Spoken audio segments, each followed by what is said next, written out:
오늘은 지금 현재 여기 프로그램을 갖다가 말씀해 주셨는데 그걸 앞으로 강론별로다가 이제 얘기를 하기에 앞서서 총론적인 전체적인 내용을 갖다가 이 말씀을 드리려고 합니다. 왜 그러냐면은 당장 지금 탄핵 인용 상황이 지금 닥쳐왔기 때문에 모두들 지금 마음속에 이것이 상당히 충격이 되어 있습니다. 가능하면은 그만큼 태극기 물결도 일으켰고 그렇게 애써서 몇 달 동안 구성을 했는데 뭔가 이것으로서 좀 결론이 났으면 하고 원하셨는데 이게 뜻밖의 인용이 된 것 같이 이렇게 느꼈기 때문에 여러분들께서 마음에 참 심란하고 아픔이 있으리라 이렇게 봤기 때문에 이 인용이 왜 왔는가, 그 다음에 그것을 극복할 수 있는 길이 무엇인가, 아마 오늘 우선 그 얘기부터 시작을 해야 되기 때문에 이번 전체 강의에 그 총체적인 총론적인 얘기를 갖다 오늘 좀 말씀드리려고 합니다. 저는 지금 지난 며칠간도 계속 지방을 다니면서 세미나를 하고 왔습니다. 근데 거기에서 전부 물어보는 게 뭘 물어보느냐면은 이번에 인용이 될 겁니까? 각하가 될 겁니까? 아니면은 이 기각이 될 겁니까? 그러고 저한테 꼭 물어봐요. 그래서 제가 그렇게 대답했습니다. 현재 서 있는 자리가 기본적으로 잘못된 것이기 때문에 원래는 각하를 선언하고 이거는 물러가야 되는 겁니다. 그런데 자꾸 인용이냐 각하냐 인용이냐 기각이냐 이런 말들을 자꾸 하는 것은 근본적으로 헌재가 올바른 자리에 서 있는 자격이 있는 집단으로 알고서 물어보는 겁니다. 나는 거기에 대해서 할 말이 없습니다. 전 그랬어요.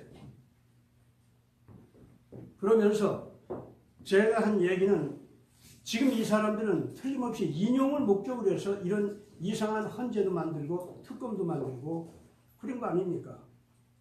그러면 이 사람들이 그걸 인용적으로 끌고 간다고 하더라도 그게 뭐가 이상할 게 있습니까? 문제는 지금 현재 이 사람들이 인용이냐 기각이냐 이런 걸 갖다가 결정하는 거에 지금 매이지 말아야 됩니다. 거기에서 솟아난 진정한 우리 자신의 위상, 그걸 제대로 알 때에 우리가 이미 이겨낸 싸움을 하고 있다고 하는 것을 알게 될 겁니다. 나는 미국에서 지금 현재 여기 와 있지만은 그걸 전해주기 위해서 온 사람입니다. 그러고 얘기를 했어요. 그랬더니 박수를 많이 하더라고요. 근데 이 자리는 박수가 안 나와요.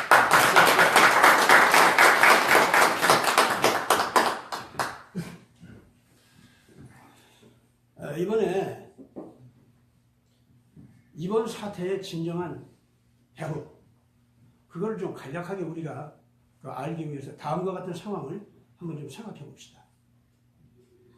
한국에서 처음에 이제 촛불 집회가 발생하고 탄핵 발의가 나타나고 이제 이렇게 됐을 때 미국에서는 그때 마침 대통령 선거 직전이었습니다.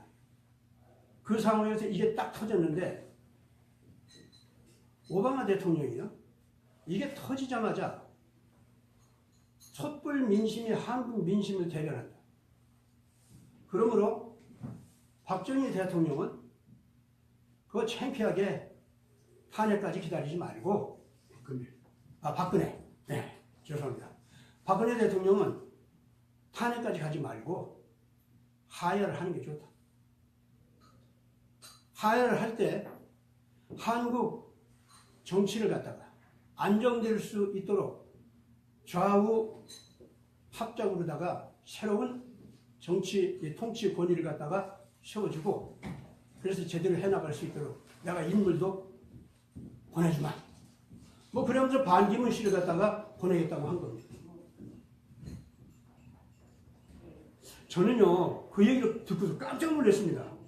아니 이 사람이 남의 나라 내정에 대해서 어떻게 이게 세세하게 이번에 촛불 집회가 나타나고 탄핵 얘기가 나오고 하는 거에 대해서 그 성격을 자기가 결정하고 심지어 탄핵 이후에 후임자까지도 자기가 벌써 생각해가지고 다 뽑아놨다는 식으로다가 이런 얘기를 할까? 이 배후에 도대체 이 사람이 있는 건가 없는 건가 생각 안 할 수가 없었습니다. 그 뒤에 대통령 선거가 이제 끝났습니다. 자기네들이 반드시 백악관을 다시 차지하리라고 생각했었죠. 이 사람들은. 힐러리 클린턴이 당선된다고 계산하고 있었던 겁니다. 계산한 상태 속에서 동북아시아 조정을 하는데 한반도에서 한국의 정치 이 통치권을 갖다가 박근혜 씨로부터 빼내가지고 자기네들이 생각하는 좀 좌파 성격이 있는 그러한 통치권을 갖다가 내세우는 걸 갖다가 이 사람들이 계획하고 있었다는 얘기죠. 뭔가 거기에는 이 사람들 자신의 자기들 이익을 위한 목적이 있었다는 얘기입니다. 그런데 그만 대통령 선거에서 떨어졌어요. 이 대통령 선거에서 떨어지자마자 즉시 이상한 반응이 또 나왔습니다. 반기문 씨를 갖다가 노골적으로 내세우는 작업을 바로 들어가더라고요. 그런데 그 반기문 씨가 이 한국에서 정치적으로 등장하는 그 입지를 갖다가 원래는 보통 우리가 생각할 때는 우파에 속한 사람이 아닐까 그렇게 생각도 할 수 있는데 하기는 뭐 반기문 씨 걸어온 길을 생각하면 그렇게만 생각할 수는 없죠.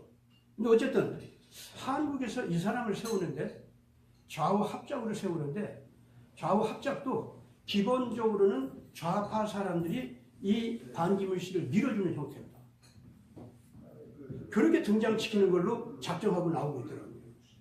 그러면 결과적으로 박근혜의 우파 정권 성격을 가지고 있는데 절대로 전쟁을 반대하는 정치.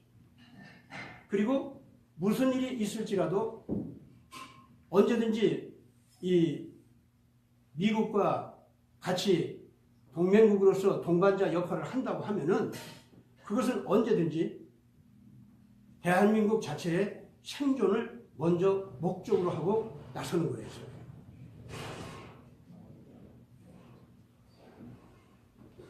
그것이 무엇 때문에 오바마 씨의 비위를 거스렸고 그 사람들이 추구하는 정치 목적과 이게 어긋났을까? 저는 미국에 있으면서 굉장히 고민을 했었습니다. 어쨌든 이런 상황 속에서 오바마의 또 클린턴의 정치 성격이 아무래도 한국에서 평양과 종북 좌파와 공조 체제를 이루어서 지금 탄핵 정국을 이끌어가는 것이 아닌가 저는 그런 생각을 했습니다. 그래서 그런 근심과 염려를 갖다가 사실은 이제 김일성 교수가 이제 그건 좀 자세히 얘기할 겁니다. 사실은 트럼프가 아직 대통령 당선되기 전에 메시지를 좀 보냈었습니다. 아무래도 지금 현재 오바마 정권이 이상하게 나가고 있다. 동북아시아에서 이렇게 좌파와 연결이 돼가지고 뭔가 유착관계가 있는 것 같다. 지금 한국의 탄핵 정국 자체가 한국 내부의 정치적 부패에 대한 저항 세력이 그 부패를 시정하자고 하는 그런 수준에서 나온 얘기가 아니고 그건 핑계에 불과하고 실질적으로는 한국의 좌편향된 정권을 갖다가 내세우는 것 이것이 목표인 것 같고 거기에 아무래도 오바마도 관계가 된 것 같다. 그럼 동북아시아에서 그 사람들이 목표하는 것은 도대체 뭐냐? 당신이 지금 현재 오바마 정권이 분명히 미국의 이익을 대변하는 그런 정치 세력이 아니고 세계 정부를 세워가지고 미국까지도 세계 정부의 신여 국가로 만들려고 하는 그런 정치 세력의 대변자라고 당신이 그랬잖아요. 그럼 뭔가 그 사람들의 그 야망과 동북아시아에서의 이 계획이 통하는 거 아니냐? 그래서 한국이 희생양이 되는 거 아니냐? 한국이 희생되면은 미국 자체의 동북아시아 이익은 정말로 깨지는 거고 미국의 서부 날개, 태평양 서부 쪽의 날개는 이제 꺾어지는 거 아니냐. 그런 점을 좀 고려해서 이번에 당신은 틀림없이 당선될 거니까, 당선되는 이유도 좀 얘기를 했어요. 당선될 거니까 이번에 당선되시거든 이 외교 안보 문제에 대해서 깊이 고려해가지고 좀 그 정책을 조정을 해달라고 이런 이 편지를 쓴 적이 있었어요. 물론 그렇게 하고 난 다음에 아무런 대답은 없었습니다. 그 편지를 받은 건 사실인데 실제로 봤는지 거기에 영향을 받았는지 그건 저희들은 몰라요. 그러나 대통령 당선된 다음에 다시 오바마 씨가 이상한 반응을 보이는 걸 보고 또 편지를 냈습니다. 지금 유럽에서 세계 정부 세력이 유럽에서 브렉시트가 지금 등장하면서 아주 위험하게 됐다. 이태리, 그리스는 형편없는 암덩어리같이 경제적으로 형편없는 나라가 됐고 프랑스도 나가려고 하고 있고 독일은 절절매고 있고 아랍 난민들이 들어와서 유럽, EU 자체가 막 뒤흔들리고 있어가지고 사실 이 세계 정부 세력이 본거지였던 유럽이 지금 흔들리는 바람에 미국을 이번에 꼭 붙으려고 했는데 미국까지도 지금 당신한테 뺏겼다. 그렇기 때문에 이제 이 사람들이 반드시 놓치지 말고 붙들고자 하는 것은 아시아다. 그것이 동북아시아인데 이 동북아시아 쪽에서 지금 급하게 무슨 일이 지금 벌어지려고 하고 있다. 그래서 당신이 취임하기 이전에 어떤 일이 벌어질 위기도 있으니까 이걸 고려해가지고 좀 잘 좀 이걸 조정해달라. 또다시 그런 메시지를 좀 보냈습니다. 그것도 저희들한테 대답은 없었습니다. 그런데 다만 분명한 것은 취임하자마자 즉각적으로 그 메시지를 보낸 방향으로 이 트럼프 정권의 모든 정책 방향이 바뀌기 시작했습니다. 그래가지고 동북아시아에서 이 한국이 위험하게 된 상황, 그걸 어떻게 파악했냐면은 트럼프 정권에서는 단박 그렇게 나왔어요. 이 오바마 정권과는 아주 정반대되는 판단을 했습니다. 첫째, 태극기 물결이 한국 민심을 대변한다.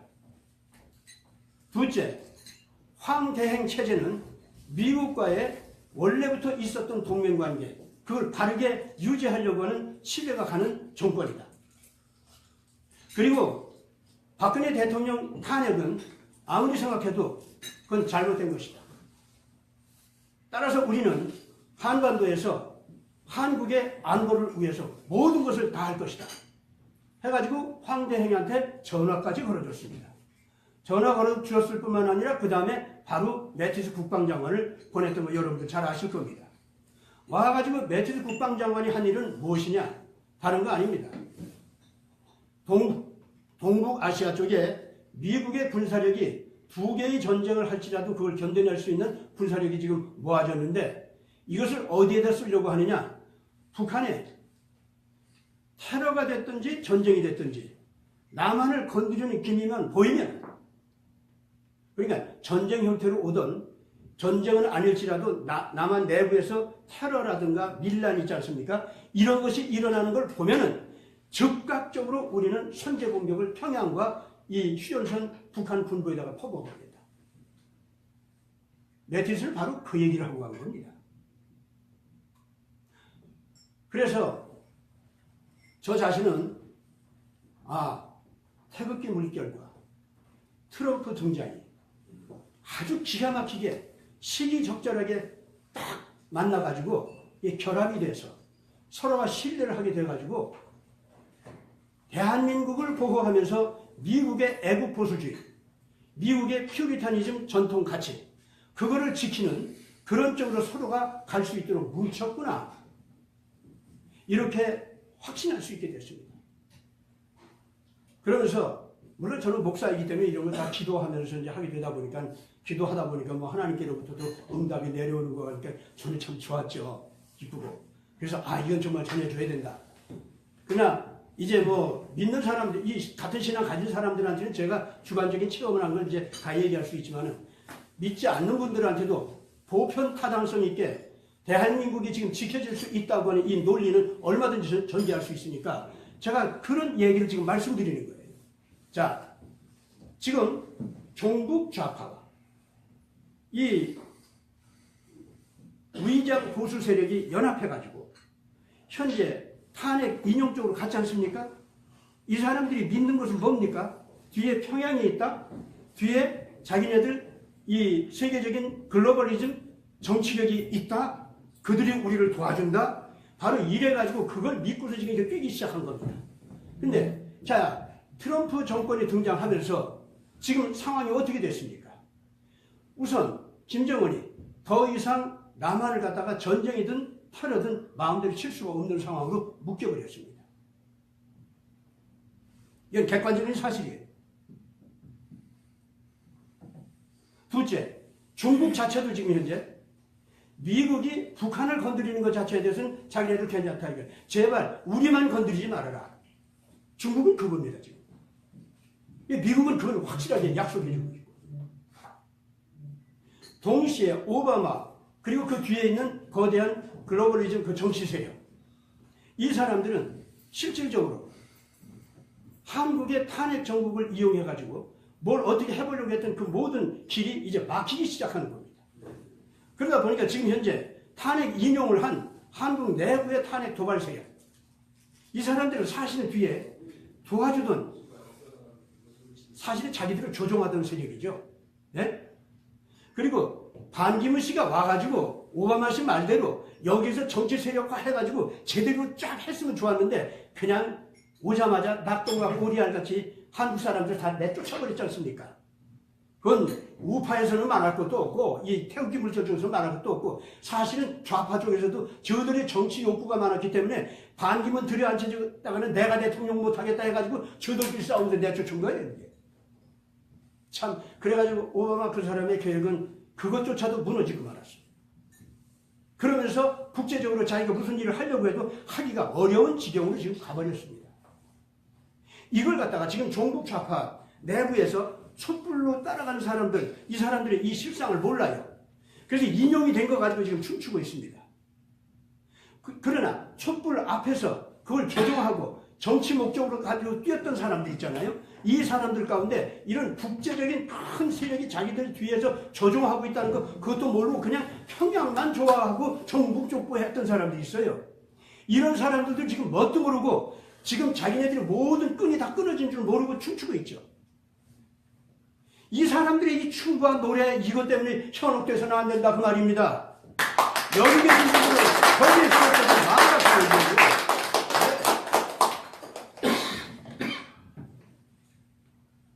그 다음에 그러면 실질적으로 지금 현재 한국의 금수저 우파의 이 위장 보수파들, 뭐 언론인도 있고 또 법조계인도 있고 국회의원들도 있지 않습니까? 이 사람들은 실질적으로 그 위에서 움직이는 사람들은 특히 중앙으로 뭡니까 홍석현 그 사람하고 관계되는 사람, 박지원하고 관계하고 있는 모든 사람들, 이 사람들은요 알죠. 자기들 진짜 왜 평양 말을 듣고 평양의 협박 때문에 이 사람들이 이번에 탄핵 정국에 이렇게 열심히 뛴 줄 압니까? 그 사람들이 누군데?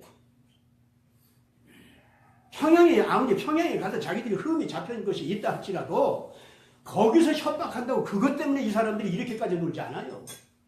우리가 분명히 알아둬야 될 것은 오바마 씨가 그 이상한 그 탄핵 정국에 대한 관심 갖고 이상한 짓 한 거, 그것도 지금 현재 우리가 문제 삼아야 되지만은 관심 있게 봐야 되지만, 또 하나는 한국 안에서 위장 보수파가 왜 그렇게 날뛰면서 한꺼번에 탄핵 쪽으로 쫙 몰려가느냐 그 말이에요. 여기에는요 그 사람들은 평양의 설득이 아닙니다. 오바마 수준의 세계적인 정치 귀족이 협박과 뭔가 기가 막힌 그 유혹을 했기 때문에 이게 된 겁니다. 나는 그 내용 자체는 개개인에게 다 다르게 갔을 테니까 나는 잘 모릅니다. 그러나 그만한 정도의 설득력이 없이 이렇게 됐을 리가 없어요. 만약에 순수한 평양만 그랬다면 문재인하고 관계되면 돼요. 왜 홍석현이 왜 등장합니까? 반기문이 왜 와요? 반기문의 홍석천 이런 사람들은 안 와도 문재인 혼자서 평양과 관계해가지고 설득해도 다 들어줬어야 할 사람들이에요. 그거 가지고 안 될 사람들이에요. 이 위장 보수파는. 이 사람들은요, 분명히 오바마 수준의 세계적인 국제적인 정치 귀족의 거대한 힘이 와가지고 설득을 했고, 거기에는 협박도 있었고 거기에는 유혹도 있었던 겁니다. 이런 점에서 홍석천, 박지원 이런 사람들이 등장해서 그 사람들을 조종하고 있다고 저는 그렇게 보고 있습니다. 제가 이런 말씀을 드리는 것은, 이제 이 태극기 물결 쪽에서는 태극기 물결과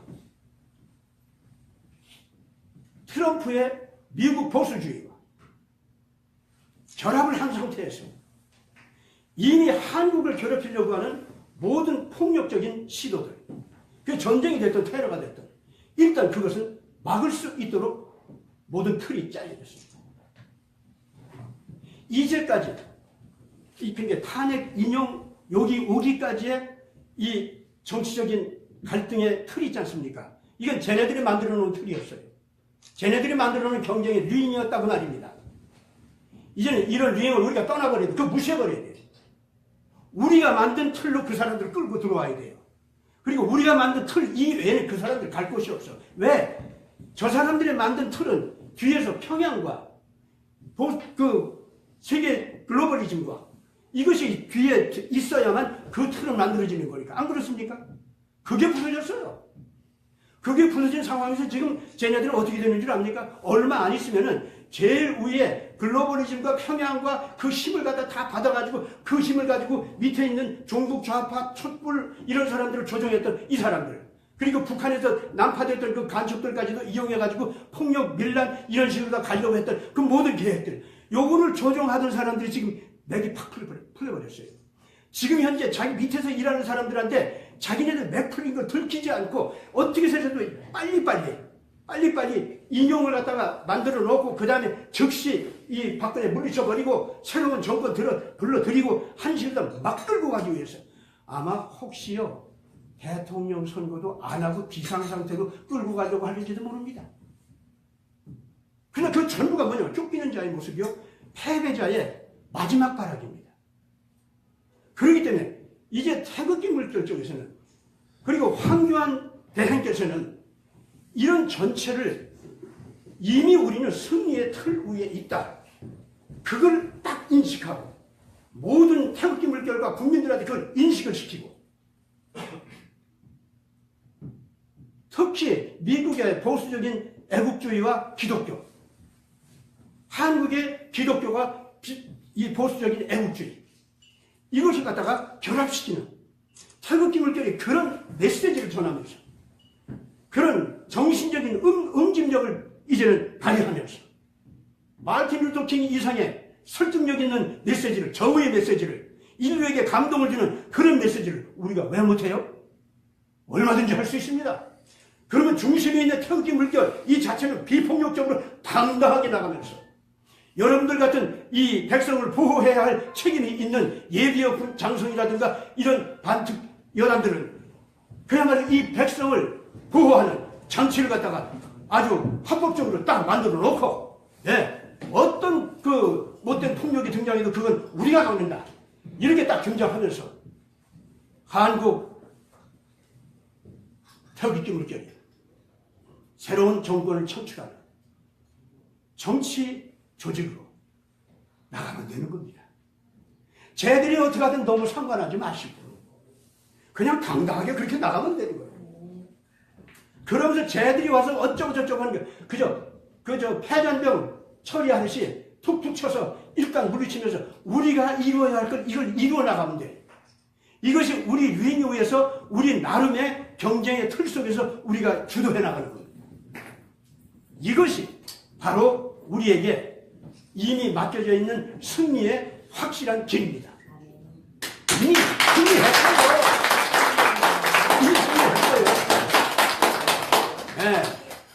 그래서 난 여기 와서 여러분들 보니까 더 힘이 나가지고 막 내 나이가 지금 몇 살인 줄 압니까? 76이에요. 그런데 나 청년 같죠? 네, 맞습니다. 부탁합니다. 열정이십니다. 네, 나 같은 사람도 있는데 여러분들은 더 해야죠. 안심하세요. 이미 여러분들은 승리의 틀 위에, 정의로운 틀 위에 하늘이 내린 이 기가 막힌 하나님의 큰 보호 아래 승리를 위해서 뽑힌 일꾼들이에요. 아멘. 네. 네, 저는 그걸 아주 확신합니다. 그래서 이제 김 교수 나와서 실질적으로 트럼프 정권과 어떤 이 교환을 했었고 그 결과 어떤 일이 벌어지는가 한번 얘기를 좀 들어보면서 이야 이거 진짜네. 네, 우리가 직접 그분들한테 뭐 대답을 드리는 건 없어요. 그런 증거는 없어요. 다만 우리가 이 원했던 것이 이거였는데 태극기 물결이 원해야 할 것을 우리가 다 편지를 전해준 걸 이제 여러분들 듣고서 한번 확인해 보세요. 네. 그런데 미국 정부가 그렇게 나왔구나. 그것 때문에 저 사람들이 나와서 이렇게 무섭게 지금 현재 큰 방패막이 되고 있구나. 이거 여러분들이 느껴주시기를 바랍니다. 그래서 이제 김 교수 얘기가 끝나면은 제가 나와서 그 다음 우리가 어떤 쪽으로 어떻게 가면 좋은지 그거 좀 말씀드리고 끝내겠습니다. 네.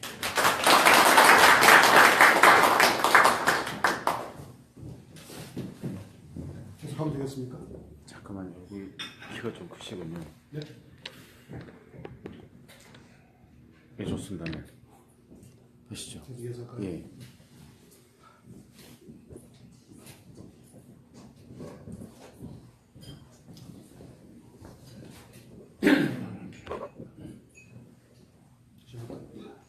저는 김일성이고요. 제가 하는 몇 가지 일 중에서 사회활동 중에서 요새 특이하게 제가 지금 시작한 일이 있는데 정치 칼럼을 제가 기고하고 있습니다. 여러분 잘 아시는 그 뉴스타운 우리 태극기 물결 사회자 손상대 씨가 대표자로 계시는 거기에 제가 1월 중반부터 글을 올리라고 요청받아서 글을 쓰기 시작했습니다.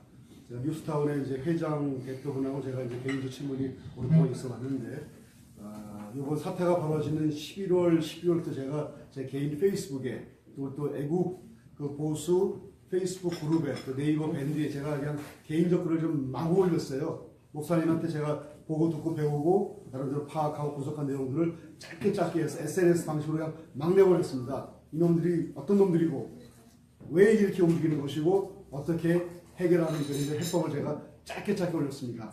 뉴스타운 속을 보더니 언론 집단이니까 글이 좋다 그러더라고요. 내용이 깊이가 있다. 그리고 정복을 찌른다. 한국 내에서 국내의 프레임에 갇혀서 제한된 시각으로 제시하는 글이 아니라 대한민국이 전 세계 유일한 나라가 아니라 200개 중에 하나인데 이 나라가 또 그 남북 대치 상황인데 미국하고 굉장히 그 예민한 관계에 있는데 중국이나 옆에 있는 수많은 나라들은 못 잡아먹어서 난리인데 이런 국제관계의 복잡한 역학을 모르면서 감히 대한민국에 대한 그 미래나 현재 진단하는 것이 너무 제한적일 수밖에 없는데 제가 쓰는 글이 국제적 시각에서 그 역학관계를 갖다가 깊이 있게 심층 분석한 다음에 간단명료하게 써내 들어가고 칭찬을 다 해주십니다. 그러면서 저한테 뭘 했냐면 우리 뉴스타운에 논설료를 요청할 테니까 좀 글을 정식으로 올려주시오 해서 그렇게 하기로 했습니다.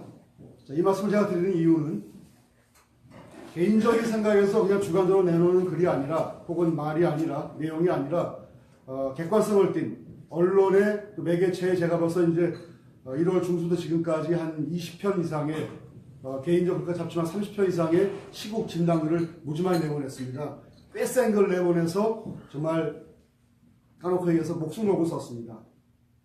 왜냐하면 제가 쓴 글은 적의 폐우를 찌르고 적의 심장에 불화살을 날리고 적의 목을 쳐버리는 그런 메시지들입니다. 적은 보면 알아요. 일반 우리 국민들은 아직 이런 것에 깊은 지식이 없을 때에는 도대체 이게 뭔 소리야? 영화에 나오는 소리 하는 거 아니야? 하고 의아할 수 있는 정도의 글도 있습니다만 적들은 문재인이, 박지원이, 누굽니까 또 홍석현이, 김정은이, 오바마, 클린턴 이런 적의 핵심 세력들은 저희 글을 보면은 뜨끔합니다. 아니 어떻게 알지? 자기들 정체들을 자기들의 어떤 작전 계획을 전략을 어떻게 알지? 놀랄 정도의 글을 내보냈습니다. 참고로 나중에 제가 링크 좀 공유할 테니까 한번 다시 한번 읽어보시는데요. 자, 그런 전제 제가 이제 좀 몇 가지 말씀을 드리겠습니다. 결론부터 말씀드릴게요. 그리고 왜 그런지 배경을 말씀드리면 쉬울 것 같습니다. 결론, 첫 번째 결론. 대한민국은 이미 지켜졌습니다. 지켜집니다. 왜? 트럼프 대통령이 대한민국을 너무너무 사랑해서까지는 안 할지라도 미국을 사랑하는 사람 맞아요. 미국 대통령이고. 미국을 지켜야 할 의무와 책임과 사명감 있는 사람은 맞습니다. 그리고 미 역사의 가장 강성 보수 대통령입니다. 레이건이 그런 줄 알았더니, 그 옛날 링컨이 그런 줄 알았더니, 레이건하고 링컨이 이제 좀 뭐랄까, 밀렸어요. 미 역사 240년 동안에 가장 강성 보수, 가장 기독교 보수 대통령이 트럼프가 나타났는데, 그 사람 셉니다. 여러분 아시겠지만. 아주 박살냅니다. 표현 제가 거칩니다만은. 뭐라고 약속했냐 하면, 대한민국 건드리는 놈 박살낼 거야. 그 메시지를 분명하게 내보냈습니다.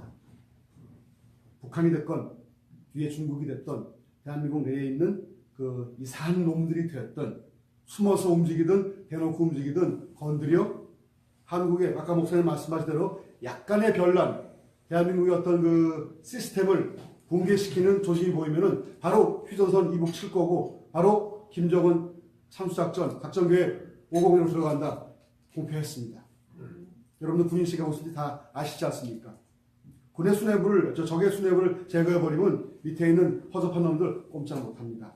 그게 결론입니다. 그래서 대한민국은 지금 아까 말씀하신 대로 최후의 발악을 적들이 하고 있지만, 그래서 마치 그것이 자기들이 이긴 것처럼 거짓 속임수를 자기네 팀에 있는 밑에 있는 애들한테도, 또 그들의 적인 우리 애국보수, 태극기 물결 국민들에게도 속임수 작전을 쓰는 게 오늘 아침에 인용 선고였습니다. 그렇게 아셔야 됩니다. 절대로 여러분들이 비참해하고 졌다고 눈물 흘리고 에이씨 이거 끝난 거 아니야? 하면 안 됩니다.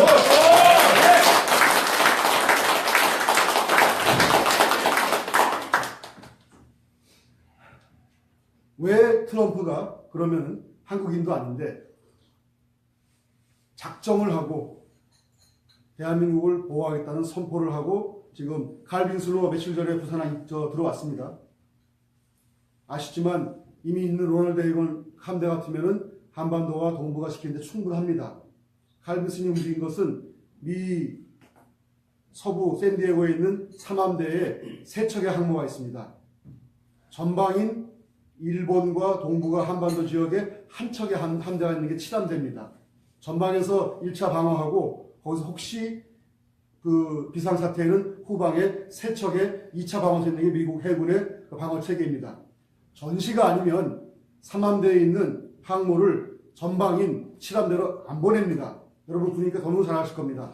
전시에 가까웠거나 전시에 준하기 때문에 미리 선제 예방 조치를 한 것인데 그게 왜 거기까지 갔는지를 제가 이제부터 약간 시간을 돌려서 조금 설명을 드리면 여러분들이 그냥 괜히 그 주관적인 주장이 아니라 객관적으로 팩트에서 확인되거나 분석되거나 방향성이 다 노출된 그 근거가 무엇인지 제가 설명을 드리겠습니다. 제가 시간을 잠깐 좀 뒤로 돌릴게요. 흐름을 이렇게 정리하기 위해서. 작년 2월, 3월 얘기 한번 할 거고, 첫 번째. 두 번째, 작년 8월 얘기할 겁니다. 그리고 11월 이후를 얘기할 겁니다. 세 가지 시간 포인트를 말씀드리겠습니다. 그래야 이제 아하 하는 그런 그 해석과 이해가 되실 수 있습니다. 첫 번째, 작년 2, 3월입니다. 장소는 미국입니다. 여러분들 미국 한류 영화 보면 시간과 장소가 막 바뀌잖아요. 왜? 재밌는 영화 보면. 그거 비슷하게 생각하시고 들으시면 좋을 것 같습니다. 작년 2, 3월 미국에서 어떤 일이 벌어졌냐 하면은 트럼프라는 이상한 사람이 나타나서 나 대통령 하려고 나타났습니다. 다들 이상한 사람 취급했습니다. 그 당시에 트럼프 대통령은 딱 하나 있었어요. 저거 나쁜 거야? 저거 잘못된 거야? 내가 고칠게. 디테일 세부 계획 없었습니다. 그걸 들은 적들도 민주당의 힐러리나 샌더스나 또 우군도 공화당에 있는 수많은 지도부들도 우습게 취급했습니다. 저거 미친놈 아니야? 심하게 얘기하면 그 정도 취급했습니다. 근데 한 그룹만 알아봤어요. 누구냐? 처절하게 가슴으로 느끼고 우리나라 미국인들입니다. 미국이 뭐가 좀 이상해. 뭐가 좀 망가지고 있어. 이러다가 내 새끼, 내 손주 이상한 나라에 살 것 같아. 아니면 그것도 없을 것 같아. 불안감을 느끼기 시작했어요. 가슴으로. 근데 트럼프라는 정치 초년생이 나타나서 몇 마디 말을 하는데 속이 후련한 거예요. 어느 정치인도 얘기하지 않는 근문율 여기는 그 적들의 수뇌부에 대한 호통치는 너들 나쁜 거 맞잖아 하고 얘기하는 걸 시원하게 얘기하는 거예요. 국민들이 알아듣기 시작했어요. 간단명료하게 얘기하는 그 과정에서 깊은 얘기가 없었습니다만 결과 뭐냐 7월 달쯤 돼가지고 트럼프가 다른 16명의 공화당 쟁쟁한 후보들 다 물리치고 공화당 대선 후보로 이변적으로 기적적으로 후보로 선출되면 여러분 기억하실 겁니다.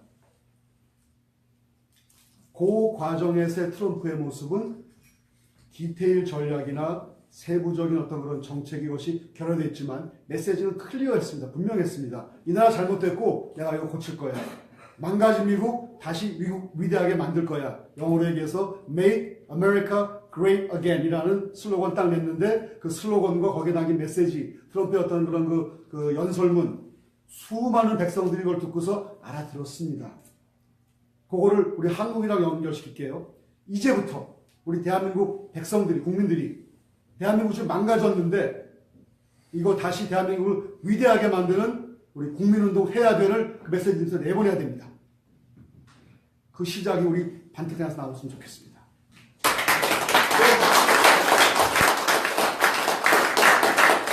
메시지는 처음에 간결하겠지만 이제 8월달로 가겠습니다. 8월 이후부터 트럼프의 메시지가 정교해지기 시작합니다. 참고로 우리 메시지도 초기 몇 번에는 간결하게 나가고 심플하게 파워풀하게 나가지만 어느 순간부터 정교하게 나갈 겁니다. 자, 8월달 미국에서 어떤 일이 있었냐 하면은 트럼프가 될 걸로 감각 있게 그걸 알아본 선거 전략에 아주 대가가 있어요.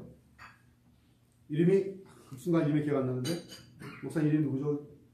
맥팔랜드 말고 그 선거 전략 8월달 들어온 사람 금방 제가 머리에 스쳐나갔는데 그런 말씀해 주세요. 어쨌든 간에 미 대선에서 선거 전략가로서 아주 유명한 사람이 합류한 게 지난 4월이었습니다.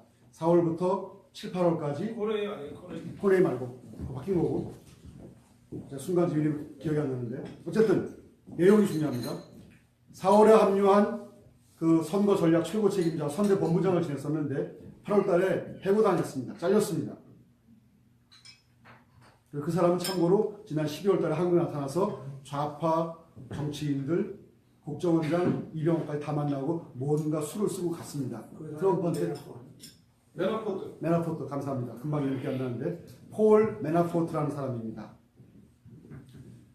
잘렸어요. 개인 비리가 드러나 잘렸는데 그 직후에 그 사람 얘기 조금만 나중에 하고 새로 들어온 사람이 있습니다. 카누에라는 사람하고 그 다음에 제가 오늘 이름도 자꾸 뭐가 기억이 안 나는데 어쨌든 그 카누에 같은 사람이 나와서 뭘 했냐면 트럼프의 정교한 메시지를 다듬어 주기 시작했는데 8월부터 스티븐 배너 감사합니다. 8월부터 역시 참모장 대단하십니다.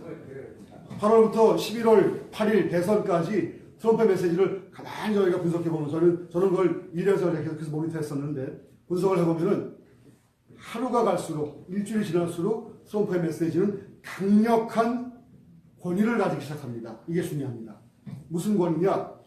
니들보다 내가 더 낫다는 상대적 권위가 아니라 적은 힐러리였고 샌더스였는데 어느 순간 힐러리 딱 정해졌는데 미국을 파괴시키려고 하는 글로벌리스트 민주당이라는 껍데기에 숨어있는 글로벌리스트들 거기에 대표 선수인 힐러리 그 적이 왜 옳지 않은지 왜 악한 건지 갖다가 분명히 지적하는 정교한 메시지를 나갔고 그 메시지를 반영한 정책을 또한 트럼프가 방향을 제시하기 시작했습니다. 국민들은 그때부터 열광하기 시작했고 결론부터 말씀드리면 11월 8일 대선일 미국 대선일 오전까지도 힐러리가 뽑힌다 했습니다. 언론은 우리 대한민국 언론처럼 거기 언론 다 매수가 당해가지고 거짓 보도 페이크 뉴스 무지 내보냈습니다. 그런데 11월 8일 밤에는 트럼프 대통령이 확정이 됐습니다. 거기서 한반도에 영향 끼치는 중요한 그 정보가 두 가지 정보를 여러분이 아셔야 됩니다. 7, 8월 달에 트럼프가 공화당 후보로 확정된 직후에 군사 외교 정책의 핵심 꼭지를 그 자문역하는 노인네 한 분이 나타나가지고 TV에 나와서 몇 차례 그걸 얘기했습니다. 그 당시에 트럼프 정부가 들었을 경우에 새 행정부의 군사 외교 핵심 방향성은 시리아와 이스라엘에 있는 중동이다 그랬습니다. IS가 있고 세계에서 가장 말썽을 일으키는 분쟁 지역인 거기를 우리가 아주 요주에서 보고 있고 대처를 가장 최우선순위로 하겠다고 8월부터 11월 8일 대선일까지 계속 간간히 때가 되면 그 얘기가 나갔었습니다. 기억하십시오. 그게 8월까지의 미국의 상황이었습니다. 마지막 포인트 들어갑니다. 11월 8일 이후 오늘까지입니다. 대통령이 뽑힌 다음에 트럼프가 당선되신 분으로서 세 가지의 대한민국을 보호하는 군사적 선포를 합니다. 그게 8월 달에 트럼프의 그 공화당 후보 시절에 군사외교 정책을 미리 발표했던 그거하고는 전혀 상관없는 새로운 지역이 나타나는데 그게 바로 대한민국 한반도입니다. 8월 달에는 대한민국은 트럼프의 머릿속에 우선순위에 미국의 어떤 군사안보 정책에 그 안중이 없었다고 해도 크게 과언은 아닐 거예요. 그러나 11월 8일 이후로 지금까지는 다양간에 정말로 대한민국이 나타났습니다. 참고로 목사님께서 정리하신 강력한 트럼프에게 전달하는 메시지를 제가 직접 정리해서 영어로 정리해서 몇 차례를 보냈는데 제일 먼저 보낸 게 11월 1일 대선일 일주일 앞두고 11월 7일 하루 전날 참고로 그날은 트럼프의 당선을 예측 예견했습니다. 분석에 의해서 점장이가 이렇게 찍듯이 얘기하는 것이 아니라 이러이러한 이유 때문에 트럼프 당신이 당선을 할 거라고 우리는 본다라고 정확히 정리해서 보내줬습니다. 왜? 트럼프가 당선되게 수밖에 없는 그 이유를 1년 이상을 분석했기 때문에 언론이 뭐라고 거짓말을 하든지 우리는 정확히 알고 있었기 때문에 예측했고 그걸 아마도 보았으리라 봅니다. 왜냐하면 누가 보냈냐면 당시에 마이클 플린한테 보냈습니다. 이메일로. 그리고 공화당 지도부에 있는 중견인한테 같이 참조로 보냈습니다. 저희 나중에 다 기록을 필요합니다. 공개할 겁니다. 그리고 12월 달에 몇 차례 보내고 1월 초에 몇 차례 보내서 토탈 한 6번 이상의 중요한 공문을 트럼프 행정부의 최고 책임자들한테 계속 보냈습니다. 거기에 주장한 내용이 간단명료합니다. 대한민국 이르면 미국 안보의 신형타운다 였습니다.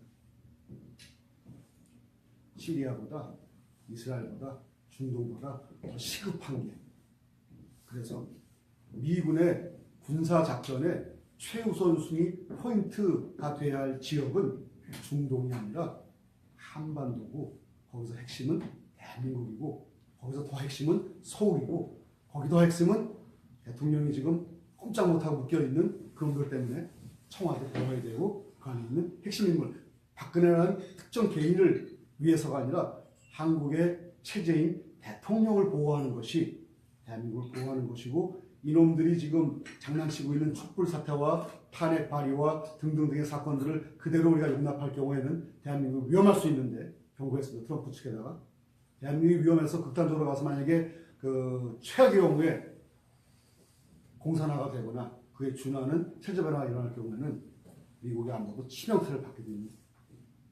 시간 놓쳐서 월남골 당하는 그런 우범하지 마시고 트럼프 측에서는 즉시 군사적 대응을 해서 대한민국을 보호하는 것이 미국을 보호한다는 인식을 가지시고 즉각적인 군사적 메시지 선포를 해주십시오. 관련된 행동을 해주십시오라고 우리는 아무것도 아닌 인간이지만 그냥 연구하는 학자들이지만 메시지를 보냈습니다. 목사님 말씀하신 대로 그 메시지를 받은 거는 확인되는데 그들 이메일이 들어갔고 튕겨나오지 않았습니다. 이메일 튕겨나오면 뭐 확인되지 않습니까? 근데 다 들어갔습니다. 중요한 메시지고 누굴 통해 들어왔기 때문에 그냥 무시당하지 않았을 거예요.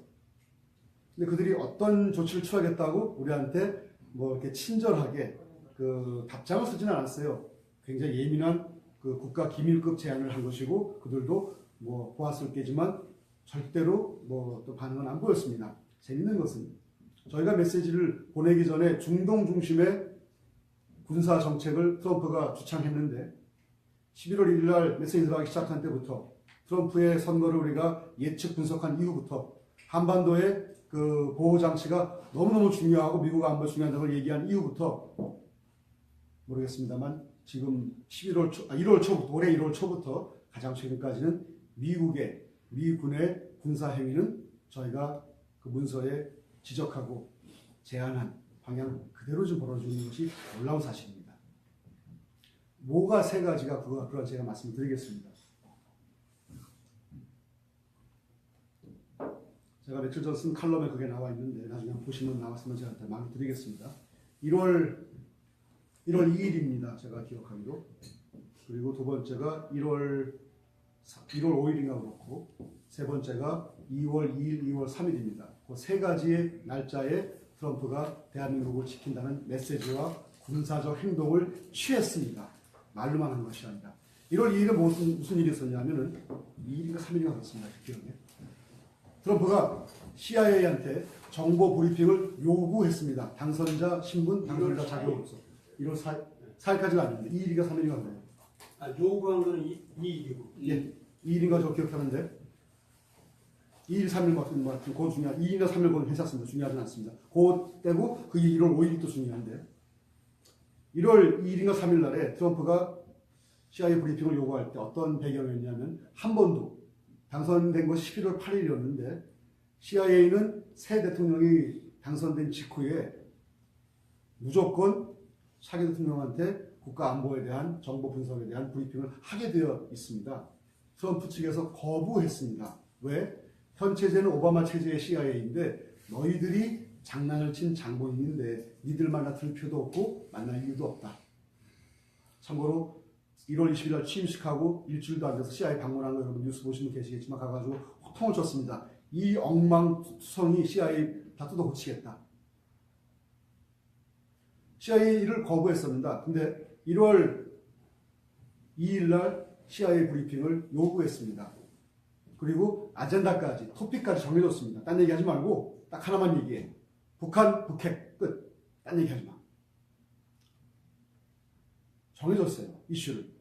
8월 달에 중동 이슈로 나와야 정상 아닙니까? 그죠? 트럼프, 미국의 중요한 나라는 참고로 이스라엘이지 한국은 그 다음으로 밀립니다. 역사적으로. 여러분 아시겠습니다. 군사적으로도 밀리고 외교적으로 밀리고 다 밀립니다.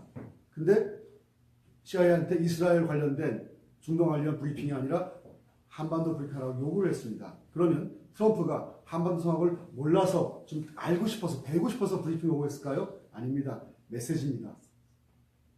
나 한반도에 대해서 관심이 있거든. 관심 정도가 아니라 제 최우선순위로 놨거든. 그러니까 일단 적들에게 오바마와 그 뒤에 있는 글로벌리스트와 그 뒤에 있는 북한의 김정은이와 그 밑에서 사냥개 노릇하는 대한민국 종북좌파 보수 위장 세력들에게 까불지마. 나 대한민국 수호 1순위거든. 메시지를 보낸 겁니다. 플린 장군한테 다 들은 한반도 상황, 북핵 상황을 몰라서 배우려고 듣겠습니까? 메시지입니다. 첫 번째. 그 메시지를 CIA에 불러서 보고를 시키게 하는 형태로 취하게 했는데 두 번째 액션이 바로 한 2, 3일 뒤에 나타났습니다. 오바마가 아마 뜨거라 하고 아직은 자기가 대통령이니까 군통수권자니까 카운터 액션을 취했습니다. 칼 빈스노를 미 샌디에고 태평양에 있는 샌디에고에는 그 칼 빈스노를 칠함대 쪽으로 급한 명령을 내렸습니다. 그 둘 중에 하나예요. 전쟁 억제용 아니면 전쟁 도발용입니다. 그 정도의 함대가 움직일 때에는. 오바마가 적인데, 트럼프에.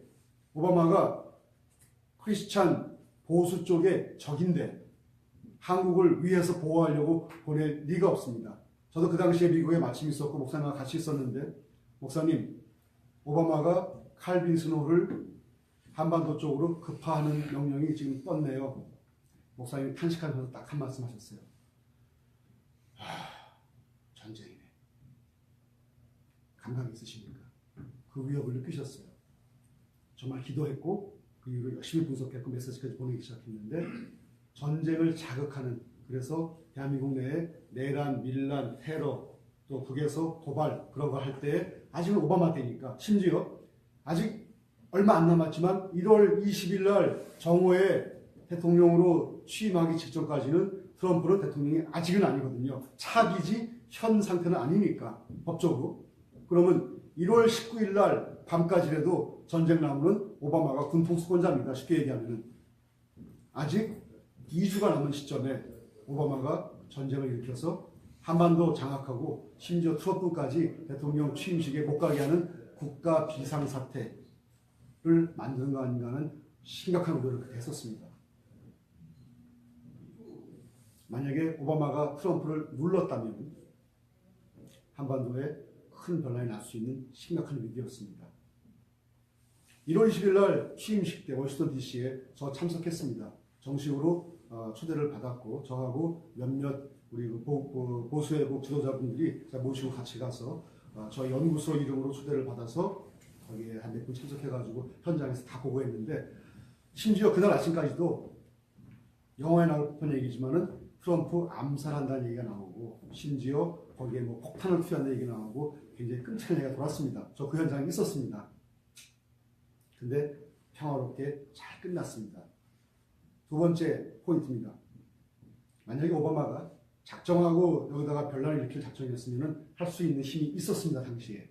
근데 아무 일도 그 당시에 안 일어났어요. 극단적 상황이 안 일어났는데 그걸 막을 수 있는 힘은 유일합니다. 당시에 트럼프 차기 대통령의 권한으로 혹은 거기서 생긴 어떤 응집된 힘으로 막을 수밖에 없었지 누구도 그 힘을 막을 수 있는 힘이 없었습니다. 대한민국이 없었고 황교안 대행한테 없었고 박근혜 대통령한테 없었고 김정은이 그걸 막거나 할 수 있는 그런 능력인 사람도 아니고 한국의 전쟁 도발을 막을 수 있는 유일한 힘은 트럼프였는데 오바마는 전쟁을 자극했고 억제가 아니라 그 자극을 눌러버리고 전쟁이 안 나게끔 디퓨즈 시켜버린 해체시켜버린 사람은 우리가 겉으로 드러나지 않고 이런 일은 극비의 움직이니까 우리 분석을 통해서 파악했는데 트럼프가 막았다는 그 정황은 그 사람들께 할 힘이 없기 때문에 그렇게 정황 분석을 했습니다. 그 분석이 맞는지 여부를 확인시켜줬습니다. 세 번째 포인트입니다. 제가 얘기한 것이 저의 분석이지만은 그게 진짜 맞는지 틀린지를 확인시켜줬습니다. 날짜는 2월 2일 3일입니다. 1월 2일 3일에서 딱 한 달 30일 그 사이클 내에 벌어진 일들인데 2월 2, 3일 날 양일 동안 미친 개라고 별명 있는 적들 아주 박살내는 걸로 유명한 매티스 국방장관이 대한민국을 정식으로 공식 방문했습니다. 미국 240년 역사에서 대통령 취임하고 한 달도 안 되는 그 짧은 시간 내에 1월 20일에서 2월 2일이니까 뭐 열흘 정도밖에 안 되지 않습니까? 그 시기에 외교적 절차를 위해서 국무장관이 나가는 일은 있을 수 있지만 군사적 행동을 책임지는 국방부 장관이 나간 적은 처음이자 마지막이라고 봅니다. 예외적이었습니다. 그것도 이스라엘 쪽에 있는 중동 쪽이 아니라 대한민국을 찾아왔습니다. 미국의 겉으로 드러나기에 더 혈맹이고 방어막에 중요한 그 포인트를 가지고 있는 일본도 그 다음에 갔습니다. 여기 왔다가 갔습니다. 강력한 메시지거니와 여기 왔다는 자체는 이변적인 이례적인 일이거니와 와서 한 말이 더 중요합니다. 여러분 뉴스 봐서 아시겠지만 대한민국에 대해서 철저하게 수호하고 보호하고 필요시 미국의 군사력을 동원시켜서 철저하게 제압하겠다는 메시지를 클리어하게 명확하게 던져놓고 갔습니다.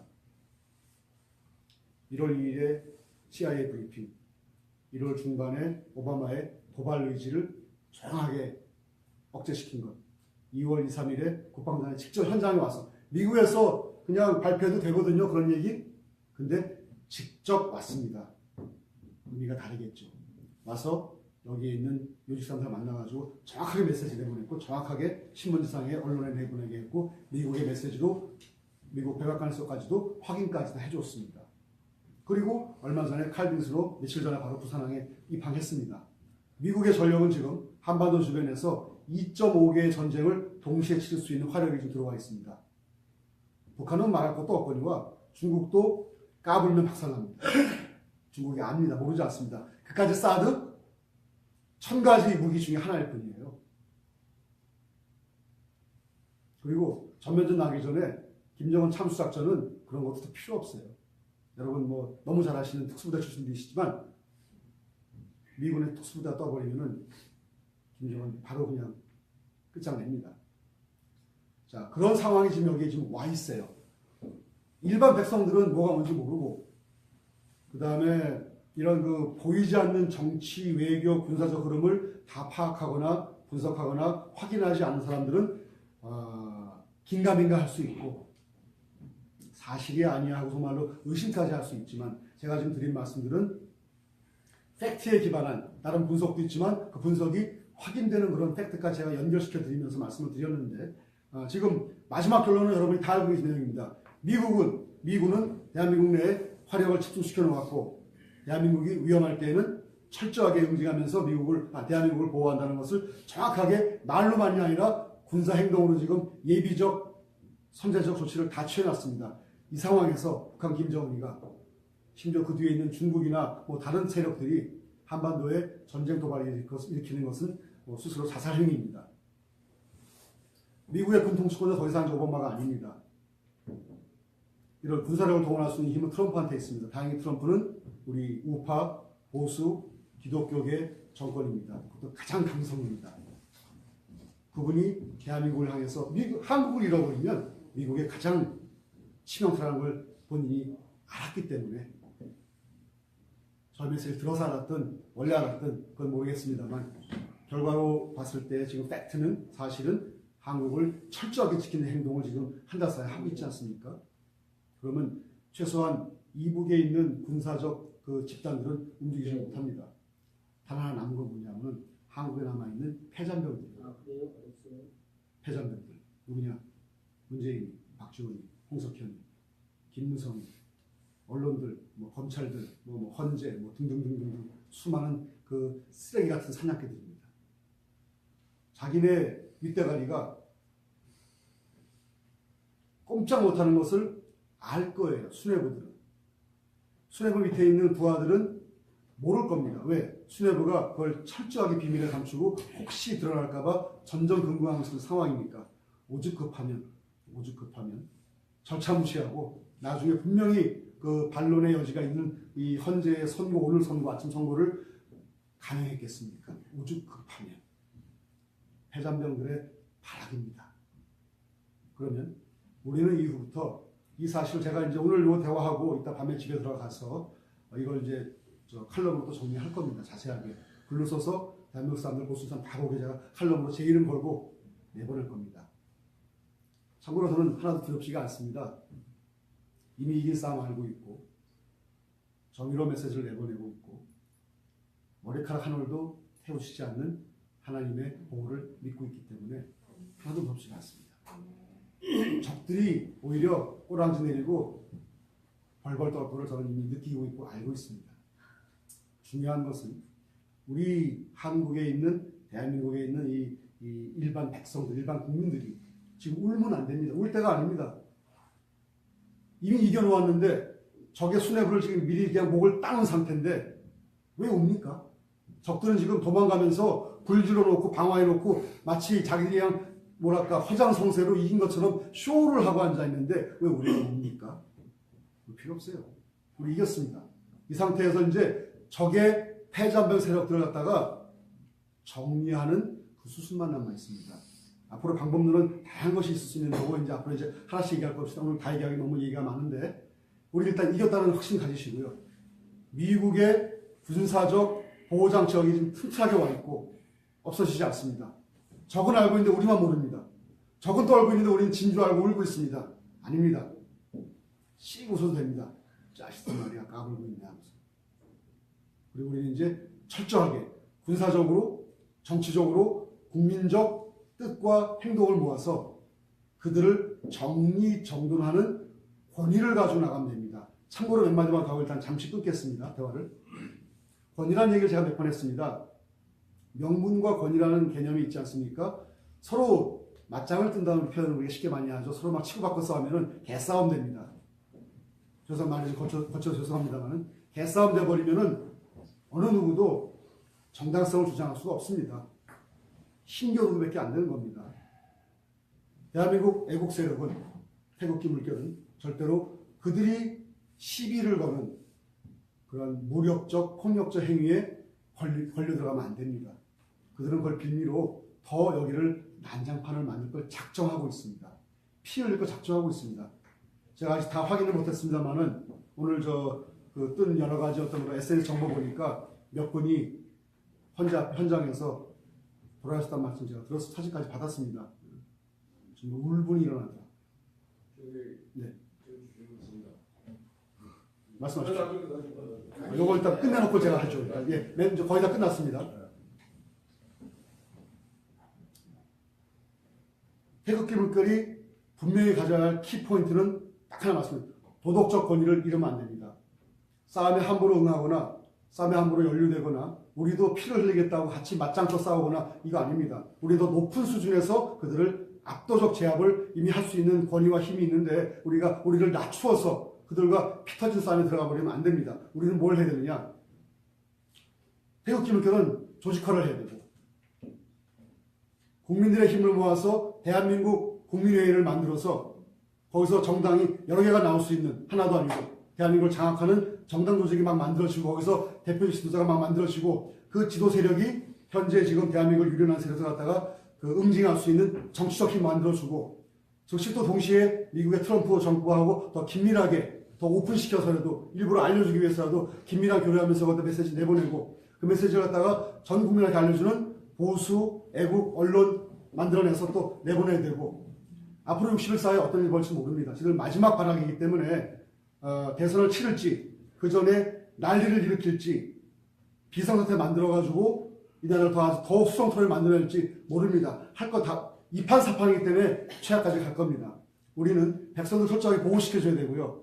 비폭력으로 남게 해줘야 되고요. 혹시 생길 수 있는 피해를 최소화하기 위해서 우리 예비역 군부는 이 자리에 계신 분과 전국에 있는 예비역 군부들은 특수부대건 일반 병과건 장성이든 일반 사병이든지 간에 똘똘 뭉친 조직화를 해가지고 적법하게 대한민국 국민들을 지켜내는 민병조직, 대한민국 수호조직, 보호조직 만들어내야 되고요. 지금 청와대에 박근혜 대통령이 이제 판명당하는 이런 말도 안 되는 일이 생겨버렸는데 그 헌재 선고를 무효화하는 법적 근거도 다 알고 있습니다.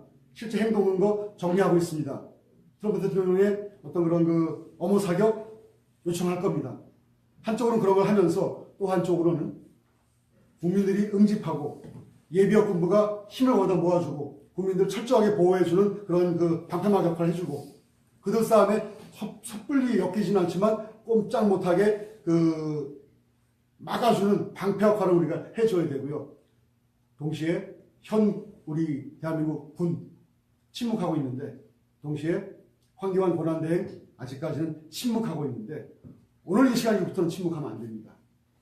황교안 대행도 대한민국 군도 대한민국이 유린당하고 대한민국 체제가 좀 붕괴되는 그런 상황을 목도하고 있는데 더 이상 공개하면 그들도 국가의 반역죄 역사의 죄인들입니다.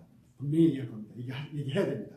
그래서 그들이 최악의 상황에 일반 경찰 조직으로 일반 이런 예비역 군부 민병대 조직으로 대한민국 국민들을 보호하고 대한민국을 체제를 보호할 수 있는 힘이 부족하다면 우리는 아주 총을 들 수 있는 그런 상황도 안 되고 못 되고 그렇게 하면 안 되기 때문에 그러면 정식으로 국가위기 상황에서 국가를 보호해야 할 의무와 책임과 권리와 힘이 있는 군이 움직여야 되고 그 군을 움직일 수 있는 군 통수권자는 현재는 문재인이 아니고요. 홍석현이 아니고요. 헌재도 아니고요. 박지원도 아니고 현재는 황교안 대통령 권한 대행입니다. 영어로 acting president예요. acting president. 대통령입니다. 임시지만 시한부적이지만 그 순간은 단 하루라도 대통령입니다. 대통령의 권한이 있고 책임이 있기 때문에 황 총리는 이 순간부터 대한민국 체제가 붕괴되는 공격을 받았기 때문에 총만 안 들었지 무혈폭동이나 마찬가지이기 때문에 무혈혁명이나 마찬가지이기 때문에 어느 순간 작정을 하고 군을 동원할 준비를 해야 한다고 보고 있고요. 거기에 예비역과 현역들이 하나가 되고 국민들을 철저하게 보호시켜주고 국민들이 나서서 거기에 혈투에 들어가면 그건 안 되거든요. 철저하게 보호하면서 대한민국 체제를 지키는 그 작업을 다양하게 해야 됩니다. 오늘 그 방법까지 얘기가 너무 길어지니까 일단 그것까지만 마음속 좀 드리고요. 우리가 왜 이미 승리를 이미 했는지에 대한 어떤 그런 그 확언적인 결론부적인 말씀을 목사님께 마저 듣고 일단 마무리하도록 하겠습니다. 이상입니다.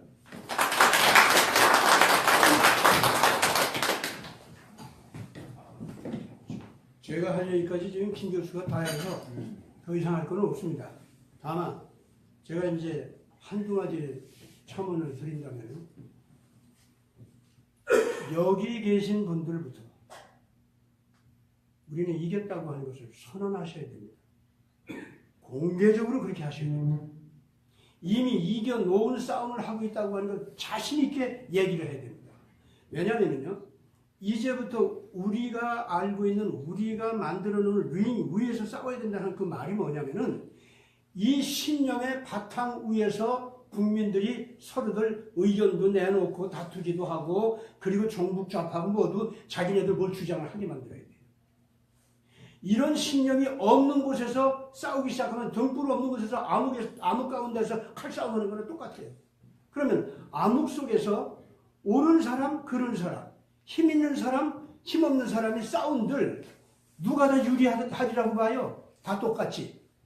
다 같이 상하고 다 같이 망하는 거예요.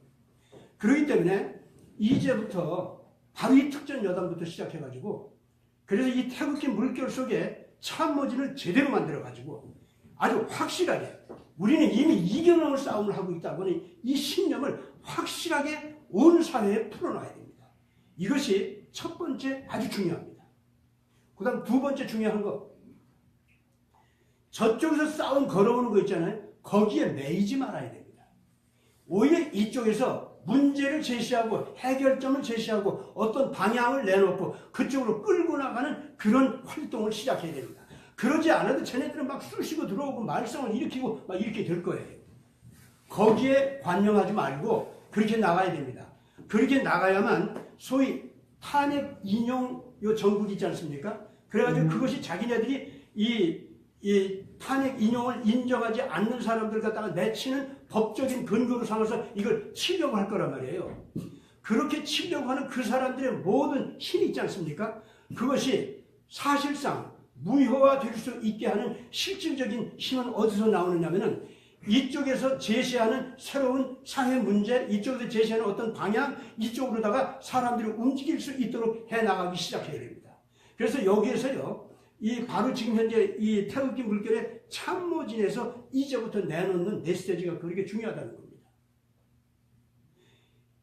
민족의 가슴과 그리고 국민들 하나하나의 양심과 그리고 이 종북좌파 그 사람들의 가슴속에 두려움을 일으키는 정의의 발언들이요, 이제부터는 칼날같이 막 나가기 시작해야 돼요. 그래서 전애들의 실상이 어떤 사람들인지를 갖다가 그대로 내놓으면서 우리 쪽에 어떤 희망이 있는지를 갖다가 메시지를 통해서 나가야 되는데, 이 메시지가 바로 모든 이 링 자체를 갖다 새롭게 형성하는 힘이 됩니다. 그러면 쟤네들이 지금 인용 정국을 통해 가지고 그걸 법적인 압력을 가해가지고 이쪽을 때리려고 해도 때릴 구실이 없어요, 거기서는. 그렇기 때문에 그러면 저 사람들이 방어적으로 됩니다. 이쪽에서는 적극적으로 이제 공격하는 쪽이 되는데, 상대적 공격이 아니라 아주 확실하게 올바른 터전 위에서 심판하듯이 이 메시지가 날아가게 돼요. 거기에 황대행이 대통령 권한으로서 합법적인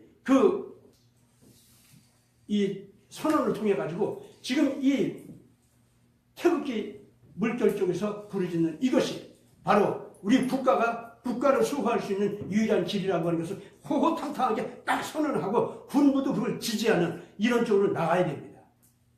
그렇게 되면은 일단 이 내부에서 내가 생각할 때는 하나님께서 보시기에 됐다, 이만하면 합격했다, 그러실 것 같고, 또 하나님을 안 믿는 사람들이라고 할지라도 이만한 정도로 합쳐진 힘을 갖다가 이게 발휘하면서 나가기 시작하면은요, 당연히 국민들은 뭉칩니다.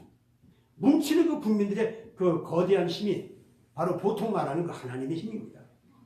오늘 이런 쪽으로 갈 수 있도록 하십시다. 다음번에 또 이제 시간을 주신다면은 그때는 현재 인용 정국이 어떠한 그 미국의 악독한 정치 행태를 갖다가 본받아 가지고 이런 일이 벌어졌는지 그거를 또 말씀드리면서 요 인용 정국 타악의 원리를 또 말씀드릴 기회를 가질 수 있도록 하겠습니다. 감사합니다.